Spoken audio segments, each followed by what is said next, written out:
Extensions and quick actions in macOS allow users to manage additional features in areas such as the sharing menu, touch bar, and contextual menus in the Finder. These features, like markup options, quick actions, sharing options, and photo editing, are popular among Mac users. However, the latest macOS versions pose a challenge in customizing these features as users struggle to locate the settings. In macOS Sonoma Ventura, extensions undergoes a curious relocation, adding to the confusion of users trying to find quick actions or extensions in system settings. Surprisingly, quick actions and extension settings in macOS Sonoma 14 and macOS Ventura 13, or newer, are now found within the Privacy and Security section.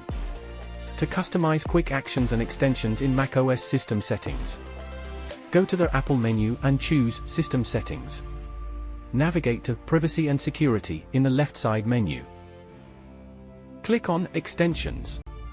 Within this menu, you can find expected settings for actions, quick actions, and extensions in macOS, including those for the Finder. Choose the extension type you want to customize, make adjustments, and exit system settings to enjoy personalized options in Mac contextual menus, touch bar, and more.